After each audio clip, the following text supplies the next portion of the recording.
140 की speed 3 minute की लिखें।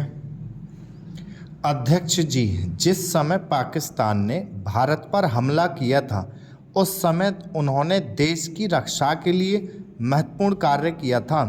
इसके साथ ही मैं मंत्री महोदय को यह भी स्मरण दिलाना चाहता हूं कि शायद उन्होंने इस पर ध्यान नहीं दिया कि इस बार जो राष्ट्रीय पुरस्कार मिले हैं उनमें रेलवे प्रशासन को केवल 2 ही प्राप्त हुए हैं, जबकि मैं ऐसा मानता हूं कि हमारी सेना के बाद अगर किसी ने युद्ध काल में सराहनीय कार्य किया है तो वह रेलवे प्रशासन अथवा रेलवे कर्मचारी और अधिकारी हैं।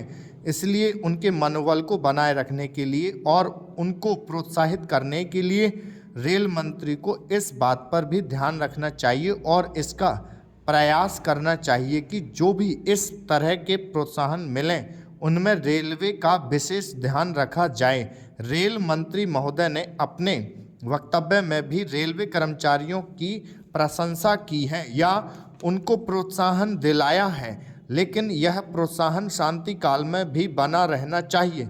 रेलवे ने युद्ध काल में जो काम किया वह तो देश की रक्षा का महान उद्देश्य था, लेकिन उसके बाद देश के निर्माण में या गरीबी मिटाने के लिए जो युद्ध होता है उसमें भी प्रत्येक रेलवे कर्मचारी का मनोबल उसी तरीके से बना रहे, इसके लिए भी रेल मंत्री महोदय को कुछ कदम उठाने की आवश्यकता है।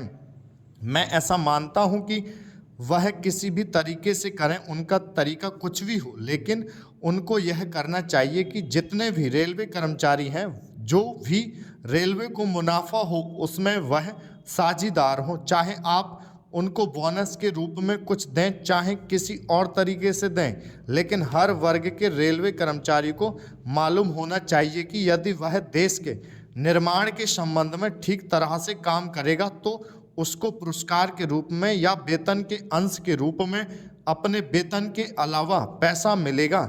इसी प्रकार इस संबंध में मैं एक और सुझाव देना चाहता हूं।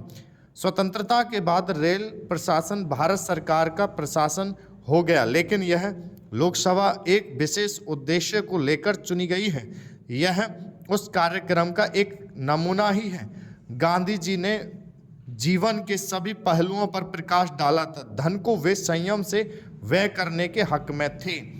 अध्यक्ष महोदय, मैं समझता हूं कि अब तक इस वैदेशिक नीति पर न केवल इस ओर के सदस्यों ने ही बल्कि दूसरी ओर के सदस्यों ने भी प्रधानमंत्री जी को धन्यवाद दिया है। इसलिए मैं अपनी तरफ से धन्यवाद देकर उनका बोझ बढ़ाना नहीं चाहता। स्टॉप। लिखी गई।